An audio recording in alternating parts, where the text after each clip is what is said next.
ब्राह्मण समाज द्वारा भगवान परशुराम जी के मंदिर में आज आपने एक प्रेस वार्ता रखी है एक टिप्पणी को लेके, हमें थोड़ा संक्षेप में बताएं। यही कि जो गगन भगत ने ब्राह्मणों के खिलाफ बोला है, उस इंसान को इतनी शर्म होनी चाहिए कि जिस समाज ने सबका उद्धार किया है वो उसी के प्रति कुछ गलत बोल रहा है। और हम सरकार से भी यही मांग करते हैं कि इस इंसान को सजा दी जाए और जैसे इसने ट्वीट किया है वो उसी तरह ट्वीट करके सारे समाज से, सारी बिरादरी से माफ़ी मांगे। अगर ये ऐसा नहीं करता है तो इसका अंजाम इसको भुगतना पड़ेगा। हम तो इस जैसे इंसान को ये चाहते हैं कि इसको इसकी बिरादरी के लोग भी पूछें कि वो किस तरह की टिप्पणी कर रहा है, और वो पीछे ये भी देखें कि जो भगवान परशुराम जी की झांकियाँ निकलती हैं, इनकी बिरादरी उसमें बढ़ चढ़कर हिस्सा लेती है। अगर वो ऐसे करते हैं तो फिर ये कैसे बकवासबाजी कर रहा है, और इसकी कैसे इतनी हिम्मत होगी कि एक समाज को ये इस तरह बोल रहा है। एक क्वेश्चन ये रहा हमारा कि कल को जो माफ़ी मांग लेते हैं उसके बाद फिर ये इसी तरह की हरकत करते हैं, तो क्या सिर्फ माफ़ी मांगने से इनका जो मसला हल होता है? नहीं, अगर ये इस तरह की फिर से गलती करते तो फिर इनका मुंह काला करके इनको गधे पे बिठा के घुमाएंगे। फिर इनको पता चलेगा कि ब्राह्मण जो एक शास्त्र पढ़ता है तो वो शस्त्र भी उठा सकता है, और हम इतने कमज़ोर नहीं हैं। जब हम उठते हैं तो फिर दुनिया हिलती है, ये सबको पता है। इतना ही कहते हुए अपनी वाणी को विराम दूंगा। जय श्री राम, जय परशुराम। बोलिए परशुराम भगवान की जय। मैं आप सब लोगों का बड़ा आभारी हूँ कि आप लोगों ने समय निकाल करके हमारी जो बात है वो लोगों तक पहुँचाने के लिए यहाँ पे आए हैं। हम ब्राह्मण लोग जो होते हैं ना, बड़े शांति प्रिय होते हैं, बड़े दयालु होते हैं, आशीर्वादी होते हैं। लेकिन यदि कोई व्यक्ति विशेष टिप्पणी विशेष वर्ण के ऊपर करता है और विशेष कार्य करने वाले जैसे पंडित लोगों के ऊपर उन्होंने कुछ टिप्पणियाँ, कुछ ऐसी गलत बातें जो लिखी हैं, यदि उनको किसी पर्सनल कोई उनको परेशानी है तो वो उस व्यक्ति से मिल सकते हैं। यदि वो ये समझते हैं कि हम समाज के किसी भी व्यक्ति को, किसी भी वर्ग के लोगों को हम कुछ भी कह सकते हैं, तो ये उनके लिए शोभनीय नहीं है। वो अपने आप को डॉक्टर कहते हैं और अपने आप को वो राजनीतिक कहते हैं, और वो बड़े हुए हैं और उनके गुरु होंगे, कोई उनके पंथ के भी जो ऋषि मुनि हुए हैं, कबीर जी हुए हैं, यदि उन्होंने उनकी पुस्तकें पढ़ी हों तो वो ये नहीं कहते हैं कि किसी विशेष वर्ग के ऊपर उंगली उठाएं। आपको आपत्ति क्या है वो हमसे मिलिए, हमको बताइए कि आपको आपत्ति क्या है।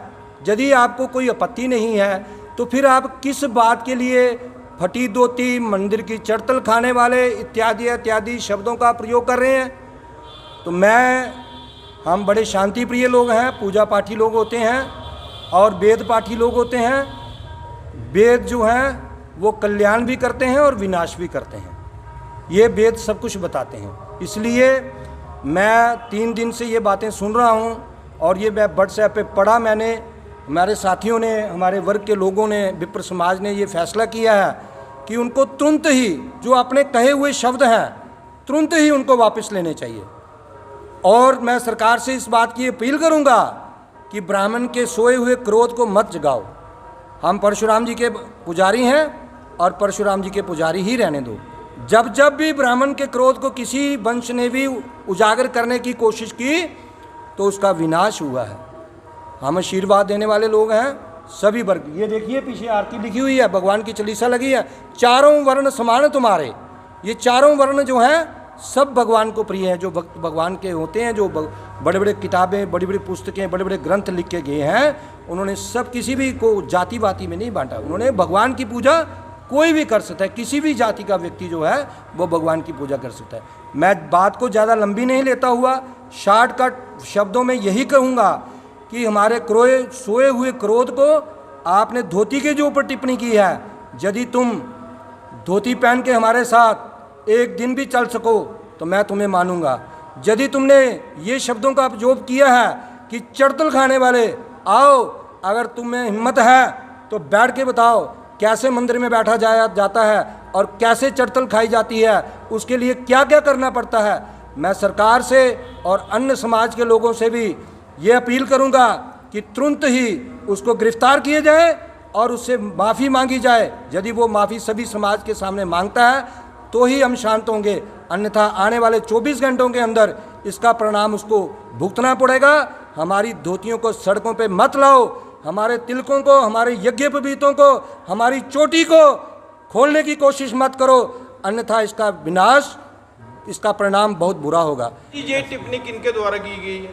ये मैंने सुना है कि कोई डॉक्टर गगन भक्त हैं आरएसपुरा के, उनके द्वारा की गई है, और वो एक अपने आप को डॉक्टर मानते हैं, वो लोगों की सेवा करते हैं।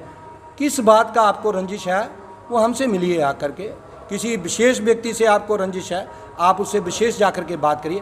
पूरे समाज को इस तरह से लांछित करना या उसके ऊपर ये टिप्पणी करना, या चोटी के ऊपर, हमारे तिलक के ऊपर, हमारी धोती के ऊपर, हमारे मंदिरों के ऊपर, हमारी चढ़तल के ऊपर किसी प्रकार की टिप्पणी को भी ये समाज बर्दाश्त नहीं करेगा। हम शांति प्रिय लोग हैं। मैं फिर भी कहूँगा कि हम नहीं चाहते हैं कि जो पिछले दिनों किसी भी बात को लेकर के हंगामा हुआ, किसी भी जाति के लोगों ने किया, सभी का सहयोग मिला, उस प्रकार का हम किसी भी प्रकार का सड़कों पे नहीं आने चाहते हैं। हम सरकार से निवेदन करते हैं कि उस व्यक्ति को तुरंत ही गिरफ्तार किया जाए और उसके ऊपर कड़ी से कड़ी जो है वो कार्रवाई की जाए, अन्यथा आने वाले 1-2 दिनों में इसका परिणाम जो है वो बुरा होगा।